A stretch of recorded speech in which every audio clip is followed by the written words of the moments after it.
مذاکرات کے حوالے سے پچھلے 24 گھنٹوں میں امریکہ اور ایران کے آفیشلز کے جو متضاد بیانات دیکھنے کو مل رہے تھے، اب قطر کی وزارت خارجہ اس بات کی تصدیق کر چکی ہے کہ ایران اور امریکہ کی دوحہ میں کوئی براہ راست ملاقات متوقع نہیں۔ دونوں وفود اپنے ثالثوں سے الگ الگ ملاقات کریں گے۔ بہرحال یہ ڈیولپمنٹ بھی امریکی صدر ڈونلڈ ٹرمپ کے اس بیان کی نفی کرتی ہے جس میں انہوں نے کلیم کیا تھا کہ دونوں ممالک کے درمیان ایک اہم ملاقات ہوگی۔ بہرحال اس وقت دوحہ مذاکرات پر سب کی نظریں ہیں۔ اس وقت ہمیں ایران کی ترجیح یہ دکھائی دے رہی ہے کہ وہ امریکہ کو معاہدے کے حوالے سے عملی اقدامات پر آمادہ کرے، خاص طور پر اثاثوں کے حوالے سے جو باتیں کی گئی تھیں، جبکہ امریکہ کی کوشش یہ ہے کہ وہ اس سارے پروسیس میں اپر ہینڈ میں دکھائی دے۔ لیکن اس سارے پروسیس میں جو سب سے اہم پہلو ہے وہ یہ ہے کہ موجودہ صورتحال میں دونوں ممالک کے درمیان اعتماد کی کمی ہی مذاکرات میں سب سے بڑی رکاوٹ ہے۔ اسی پر اپنی گفتگو کا آغاز کریں گے۔ پینل ہمارے ساتھ موجود ہے، رضا رومی صاحب موجود ہیں، کامران یوسف صاحب جوائن کر رہے ہیں اور اعزاز سید صاحب ہمارے ساتھ موجود ہوں گے۔ آپ تینوں سینئر صحافی ہیں، تجزیہ نگار ہیں، بہت بہت شکریہ آپ تینوں کا۔ کامران، یہ جو مذاکراتی عمل کے حوالے سے ہم نے ڈیولپمنٹس دیکھی، اب دوحہ کے حوالے سے ڈونلڈ ٹرمپ کا کلیم یہ تھا کہ ایران نے ریکویسٹ کی ہے اور اس وجہ سے ہمارا ڈیلیگیشن وہاں پر جائے گا، لیکن اب ساتھ متضاد خبریں بھی سامنے آ رہی ہیں کہ وہاں پر براہ راست کوئی ملاقات نہیں ہوگی، ثالث جو ہیں وہی نیگوسیشن کو آگے بڑھائیں گے۔ تو کیا لگتا ہے کہ اب بھی ویٹ اینڈ واچ کی پالیسی پر ہے امریکن ڈیلیگیشن، یا کچھ نہ کچھ بیک ڈور طے ہوا ہوگا اس کے بعد میں وہ قطر پہنچے ہیں، جیرارڈ کشنر اور سٹیو وٹکاف؟ میرے خیال میں یہ ایک بڑا فیملیئر پیٹرن ہے ایران اور امریکہ کے درمیان جو بات چیت اور جو سارا ڈپلومیٹک پروسیس چل رہا ہے۔ اور رہی بات امریکی صدر ٹرمپ کی، تو میرے خیال میں ان کی پہلی بھی کریڈیبلٹی نہیں تھی، لیکن اس سارے پروسیس کے اندر جس طرح کے وہ دعوے کرتے رہے، آئی ڈونٹ تھنک سو کہ ایران یا باقی جو اس میں پلیئرز انوالو ہیں اب ان کے دعووں کو وہ اتنا سیریس لیتے ہیں۔ اصل ایشو اس وقت جو ہے وہ امپلیمنٹیشن کا ہے ایم او یو کے حوالے سے، اور ایران نے ہم نے دیکھا ہے کہ ہمیشہ جب بھی مذاکرات کیے ہیں تو ایک ہارڈ بارگینرز ہیں، اور انہوں نے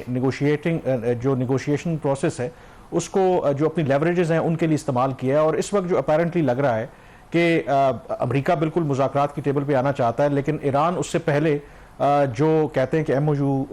کی جو شرائط تھیں یا جو پہلا فیز تھا اس پر عمل درآمد چاہتا ہے، اور اس کا ایک جو فیز ہے آج بھی ہم نے دیکھا ایران کی طرف سے جو سٹیٹمنٹ سامنے آیا ہے وہ یہ ہے کہ جو $6 بلین جو فروزن ایسٹس ہیں قطر نے ریلیز کرنے تھے وہ ان کو ریلیز کر دیے جائیں۔ آن دی ادر ہینڈ جو قطر کا بھی اور امریکہ کا یہ انٹرپریٹیشن ہے کہ یہ وداؤٹ کنڈیشن نہیں، یعنی کہ انکنڈیشنل نہیں ہے، یہ جو ریلیز آف فنڈز ہے کنڈیشنل ہے کہ ایران بھی پروگرس دکھائے گا۔ ایران کا یہ موقف ہے کہ نہیں، ایسا نہیں ہے، یہ انکنڈیشنل ہے، اور یہ جیسے ہی ایم او یو پر دستخط ہوئے تھے تو ایک کانفیڈنس بلڈنگ میجر ہے اور اس کے تحت انہوں نے یہ فنڈز ریلیز کرنے ہیں۔ تو میرا خیال ہے کہ ایران اس پوائنٹ کو پریس کرنے کے لیے اور دوسرا اسٹریٹ آف ہرموز کو لے کر کے بھی جو اپنی اتھارٹی وہ اسرٹ کروانا چاہتے ہیں، تو باقاعدہ مذاکرات کرنے سے پہلے میرا خیال ہے کہ ایرانی جو سائڈ ہے وہ تھرو میڈیٹرز یہ امریکہ کو ان پر دباؤ ڈالنے کی کوشش کریں گے یا اپنا جو پوائنٹ آف ویو ہے وہ منوانے کی کوشش کریں گے، اور یہی میرے خیال میں ان کی ٹیکٹک ہے، کیونکہ ایران کا یہ خیال ہے اور ابھی تک ان کی اسیسمنٹ صحیح ثابت ہوئی ہے کہ امریکہ اس جنگ سے نکلنا چاہتا ہے، اور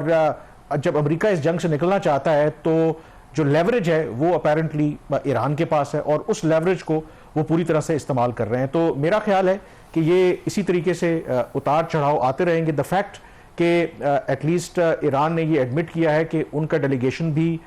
دوحہ میں موجود ہے، امریکی ڈیلیگیشن بھی وہاں پہ ہے، تھرو میڈیٹرز وہ بات کریں گے، اس سے میرے خیال میں فرق نہیں پڑتا۔ دا فیکٹ کہ یہ جو پروسیس ہے بے شک کان ادھر سے پکڑیں یا ادھر سے پکڑیں، کم از کم انڈائریکٹلی صحیح، اگر بات چیت ہو رہی ہے سلولی بٹ شورلی جو پروسیس ہے میرے خیال میں وہ اس طریقے سے آگے بڑھ بھی رہا ہے۔ ایگزیکٹلی، یہ بات چیت کا جو عمل ہے یہی واحد ایک ونڈو آف اپرچونٹی ہے اس جنگ کو اس طرح سے کلوز آف کرنے کی جس میں مزید ڈیمیج نہ ہو۔ رضا صاحب، آپ کو کیا لگتا ہے کہ یہ جو بیان ہے یہ یہی سگنیفائی کرتا ہے کہ جو پہلے ایک ڈیبیٹ تھی کہ دو فیکشنز ہیں ایران کے اندر اور IRGC کا ایک بہت بڑا ملٹری انڈسٹریل کمپلیکس ہے، وہ نہیں چاہیں گے کہ ڈیل ہو جائے یا معاملات آگے بڑھ جائیں، تو یہ اسی جانب اشارہ ہے ایرانی پریزیڈنٹ کا؟ دیکھیے مزمل، جیسے آپ کو معلوم ہے کہ ایران کے اندر بھی اور امریکہ کے اندر بھی مختلف جو پاور سینٹرز ہیں ان کی آپس میں بھی بہت سے امور کے اوپر ایک کامن پالیسی نہیں ہے یا اپروچ نہیں ہے. یہ وقتی طور کے اوپر تو جو لوگ ہیں کہ چاہتے ہیں کہ یہ جنگ ختم ہو اور ایک مذاکرات کے ذریعے آگے بڑھا جائے، وہ ابھی غالب آئے ہیں. اور امریکہ میں بھی آپ نے دیکھا کہ جو نائب صدر ہیں جے ڈی وینس اور ان کی اور مارکو روبیو جو ہیں، جو کہ دوسری سائڈ کی نمائندگی کرتے ہیں، جو کہ پرو اسرائیل یا اسرائیلی لابی کا جنہیں نمائندہ کہا جاتا ہے، تو ان کے بھی بیانات میں فرق ہے. اسی طرح ایران کے اندر بھی جو ہارڈ لائنرز ہیں، وہ یہ مسئلہ نہیں ہے کہ وہ اتفاق نہیں کرتے، وہ ٹرسٹ نہیں کرتے. ٹرسٹ کا ڈیفیسٹ جو ہے امریکہ کے اوپر، کیونکہ اس سے پہلے کئی بار مذاکرات بھی ہوئے اور امریکہ کے ساتھ تو باقاعدہ نیوکلیئر ایشو کے اوپر ایک سمجھوتا بھی ہوا تھا، جو امریکہ نے اس کو یک طرفہ طور کے اوپر وہ توڑ دیا تھا اس معاہدے کو. تو وہ ان لوگوں کا یہ کہنا ہے کہ بھئی ہمیں سوچ سمجھ کے آگے بڑھنا چاہیے اور بالکل بھی ہر بات پہ ٹرسٹ نہیں کرنا چاہیے. ایون یہ جو ایم او یو بھی ہوا ہے، اس کے اوپر بھی تحفظات تھے، یہ بھی رپورٹ ہوا میڈیا میں. اور شاید یہی وجہ ہے کہ یہ دونوں جو پوائنٹس آف ویو ہیں، ان کا آپس میں بھی ہم دیکھتے ہیں کہ وقتاً فوقتاً مختلف بیانات آتے رہتے ہیں. لیکن اس وقت جو غالب دھڑا ہے ایران کے اندر بھی اور امریکہ کے اندر بھی، وہ یہ نہیں چاہتا کہ یہ جنگ جو ہے وہ آگے پھیلے یا دوبارہ سے ری سٹارٹ ہو، کیونکہ نقصان دونوں سائڈز کا ہوا ہے اور مزید ہونے کا خدشہ ہے اگر دوبارہ سے یہ سمجھوتا جو ہے وہ خراب ہو جاتا ہے یا وائلیٹ ہو جاتا ہے. اور اسی وجہ سے